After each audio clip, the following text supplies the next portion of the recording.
Hello, this is Dad and some reviews. Yep. And we're here today to talk about two new knives that we recently got called the Steel Will Intrigue. We have the full size and the mini. Show them the box. Get up real close. This is what the box looks like. Back up. These are two things that... So it's got a pretty sweet box, you know. It looks pretty nice. It's got a sleeve. And it's got the brand name on the box too. Go ahead and open it up. Okay. Go. So, Kingston has the mini version, which is silver, and I have the blue one. What kind of action do these knives have, Stink? Flippers! They're flippers. Alright, let's show them how the flipper action works. You ready? Okay.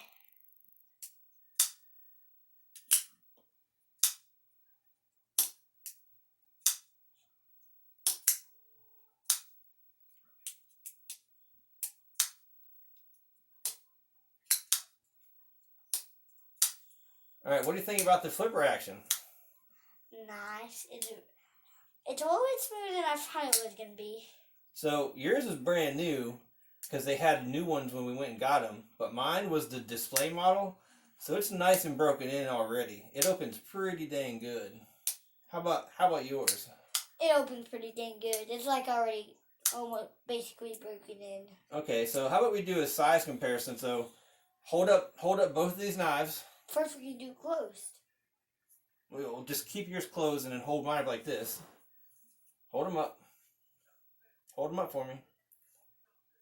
Alright, so looks like both these knives are a little bigger than this little fake ninja sword. Just to give you size comparison. And if you want to know what they're smaller than a real ninja sword. Which is mine. Which is Stink's, yeah, it's definitely yours. Alright, so... And then we'll put these out of the camera and then we'll review these. The blades on both of these knives are D2 tool steel, which means they're super tough and they got pretty decent edge retention, but they're not stainless, so you do have to keep them clean. What kind of handle material is that? Plastic. It's fiber reinforced nylon. Oh. And both these knives have pretty cool back spacers. Yeah. So they've got aluminum back spacers, which look pretty sweet. And if you want a second to read this, you can. All right, so let's go ahead and do the cut test. And remind you, you can always wait. You can always pause the video to read this. Yeah. All right, so we'll show you how they cut. They actually cut pretty good. Yeah, they do. They cut super good. All right, so that one kind of messed up, but whatever. Okay. Now it's my turn. All right, so now what we're going to do is the stab test. Go ahead and stab it. Yep, looks like it stabs pretty dang good. And then there's one more test. It's called the slash test. Slash test? I don't feel comfortable doing the slash test. So we stab it, then we go down. All right, try it. Yep, it looks like it does it pretty well. You see he got a nice slash cut in there. Yeah. So overall, it looks like they do pretty well. They look like they're pretty comfortable in your hand.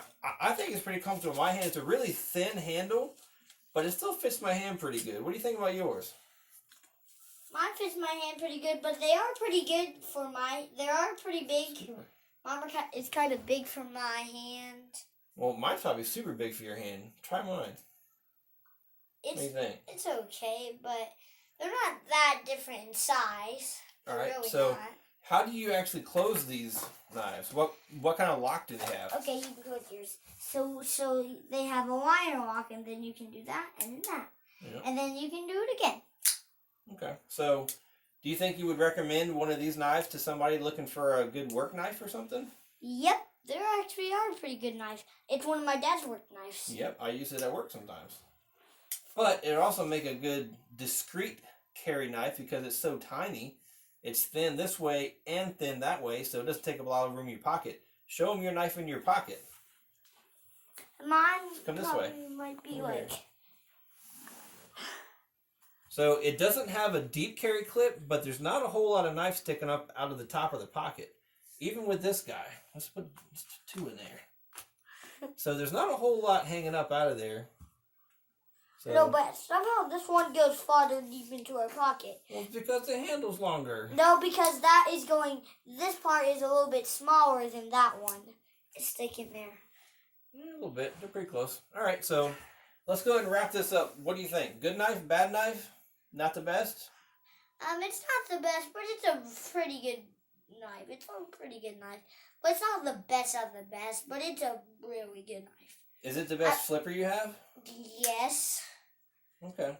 It's So one of the best flippers. You heard it here. If you want a nice, lightweight, budget-friendly flipper knife, which I believe his was about just under 40 and mine was just over 40. So that's pretty good for the materials come with this knife, especially with the tool steel blade. And I'll tell you where we can get it from. We can get it from... Where do we buy these from?